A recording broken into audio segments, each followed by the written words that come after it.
Good morning dear student. Online teaching में आप सभी बच्चों का स्वागत है। बच्चों, आज हम व्याकरण में करने वाले हैं निबंध लेखन। निबंध लेखन की अगर मैं बच्चों बात करूं तो निबंध लेखन एक गद्य रचना है और निबंध का जो अर्थ होता है, अगर मैं एक साधारण रूप से इसके अर्थ की बात करूं तो अच्छी तरह से बंधी हुई, या हम यूं कह सकते हैं कि कसी हुई कोई रचना। ठीक है, इस प्रकार रचना में भाव और विचार भली प्रकार से गुथे हुए होते हैं। ठीक है, तो निबंध के द्वारा हम अपने भावों को व्यक्त करते हैं। और सबसे पहले यहाँ पर मैं आपको ये बता दूं कि निबंध की जो एक मैं कह सकती हूँ कि एक विधा है, लेकिन इसमें शब्द का प्रयोग किसी विषय की तार्किक और बौद्धिक विवेचना करने वाले लेखों के लिए किया जाता है। ठीक है, तो यहाँ पर हम पढ़ने वाले हैं, समझने वाले हैं कि निबंध होते क्या हैं। निबंध के द्वारा व्यक्तित्व को प्रकाशित किया जाता है, यानी लेखक जो लिखने वाला है उसके व्यक्तित्व का पता लगता है कि उसकी भाषा किस प्रकार की है और उसके भाव किस प्रकार के हैं। ठीक है, अब मैं आपको बता दूं कि निबंध की जो भाषा होनी चाहिए वो विषय के अनुरूप होनी चाहिए, अनुकूल होनी चाहिए। ये नहीं कि आपसे पूछा कुछ जाए और आप लिखो कुछ।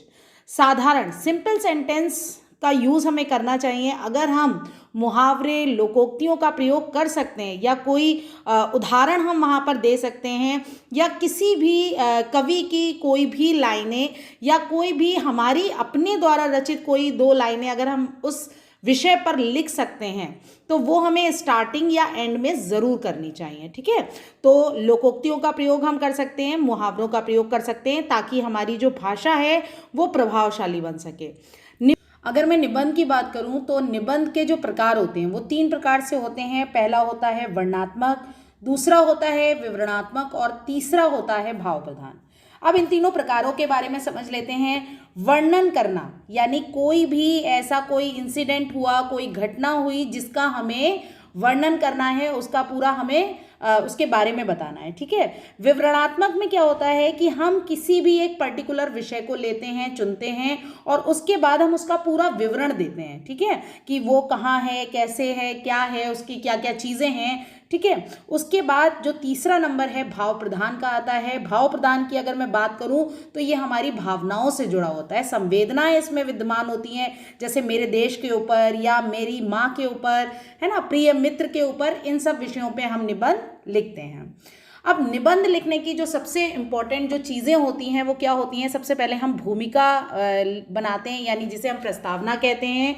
फिर हम विषय का प्रतिपादन करते हैं और अंत में हम उपसंहार लिखकर अपने निबंध की समाप्ति करते हैं। अब मैं आपको कुछ आधार बताती हूँ जिस पे हम अपना कोई भी निबंध लिखते हैं। जैसे मैं आपको एक त्योहार बोलती हूँ, ठीक है, किसी भी त्योहार पर आपको निबंध अगर लिखना है तो सबसे पहले हम बात करेंगे कि भारत जो है, इंडिया जो हमारा देश है, वो त्योहारों का देश है और यहाँ पर कौन कौन से प्रमुख त्योहार मनाए जाते हैं। पहले आप पूरी ये प्रस्तावना यहाँ से स्टार्ट करेंगे, यानी प्रस्तावना आप ये देंगे।